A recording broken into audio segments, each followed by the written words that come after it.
We need to open our eyes. This is Sparta!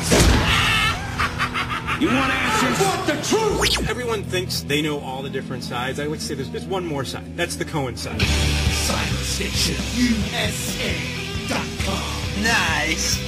The Cohen side. Real political debate. You can't handle the truth! Ladies and gentlemen, is going to be quite an experience. Politics done right. Daily headlines. Punditry to a new level. If there's bias, we'll find it. If someone's lying, we're going to call them out. What will you do without freedom? This is the Cohen side.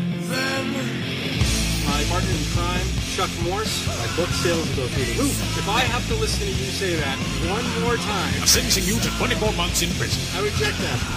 Oh, I'm sorry to hear that. Oh! Let the debate again. There is a rational debate out there. I reject that. The Cohen side, fresh new take on political debate. Don't be bashful. Step up. CyberstationUSA.com.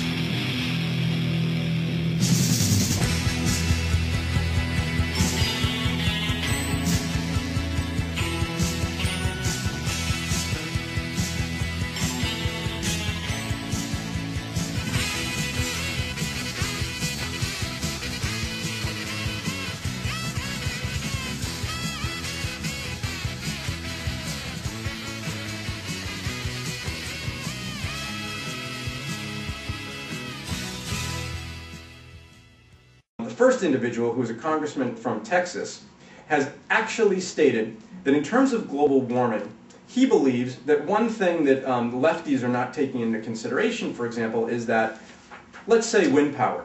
You know those turbines that are out there in the fields and all over the place?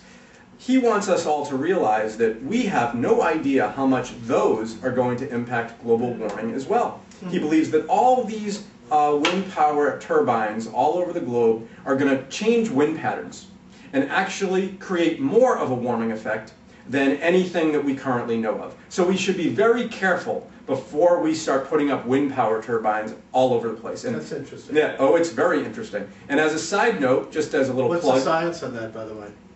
Pretty much discredited completely. And you can cite that? I will cite it if you would like to, but I want you to go on record first to saying you think it's a credible statement to make. No, what I think is this. I think we're going to have a much less politicized discussion of science. I would love that. So would I. That's exactly what we're going to get, as opposed to people who are insisting that everything is this one thing based upon a theory that's not proven. I want to. So you're on record. You do not believe in global warming. I'm on record as saying that if there is global warming and if it is a man-made phenomena, you're darn right. I want to know about it. But I don't want to hear about it from people who have a particular political bent, and I want to see proof. But what is that political bent, Chuck? That political bent. You want to save the environment? Well, no. The political event. The political bent is to answer a question with an answer before asking the question. Mm-hmm. That we are all to believe this, and if we don't believe it, we're like a bunch of Luddites. Nobody's saying that. Nobody's saying that. The fringe is saying that, Chuck. Joe looks like he's chomping at the bit over there. Joe's chomping at the bit. Let Chuck finish. Okay, unless you think that the fringe is all of these scientists at the East Anglia Institute in London. Thank you, Chuck, welcome. for stepping into it. The scientists at the East Anglia Institute, the only thing, I love how you're using them as poster children. The only thing that they're guilty of is, I would say, expanding certain data to make global warming look worse than it is because they wanted to raise more alarms about it. But let me repeat, it does not discredit the science. No credible scientist. Oh, you implied it though. No, you're implying it. No, all I'm saying is, as I said again, and I'll repeat it, if there really is man-made causes for a phenomena of global warming, I do want to know about that. I want to know about it without going through this political sieve. I want to have a vigorous, I'm going to hold you to this, Chuck. The scientists that you debate. The scientists that you brought up on this show, I have repeatedly stated in blogs and on this show that the only thing that they are guilty of is, again, well, that's a big problem. Hang on, is expanding on their data. By you agreeing to that, Chuck, what you are saying, if you in fact agree with it, what you are saying is you agree with the data that there is global warming. Because I'm telling you, every credible scientist, even the poster children for not spending as much money as we currently do on addressing global warming, say it isn't that the data is false, right. It's that they exaggerated it, and we should know about that. Well, look, I don't think anyone. No, there's no look. Is the data correct, just exaggerated? As said, I don't think there's anything necessarily untrue about whether or not there's a phenomenon of global warming over the past maybe 50 years. The question is whether it's a natural thing or whether it's man-made and what can be done, and that's where the political element gets involved. Maybe so are you also saying that you do not believe that any element of it is man-made? I'm saying I want to have an honest scientific discussion. If it is just like a Tea Party congressperson. That's right. If it is man-made, I want to know about it. You know it's man-made. I don't trust the people. You don't trust scientists? No. The scientists, by the way, are not as lockstep as you think. They are. No, they're not. The Fox fallacy is that they are not in agreement upon this. It is a Fox fallacy that there is no agreement on this. There isn't. Yeah. I have to kind of agree with Chuck that all of the information is not known about global. But here's my take on the global warming by the wind turbines. Yeah. Well, if you add global warming from the wind turbines, you'll subtract the global warming from the electrical companies. So I would have to assume that that's probably much better for global warming.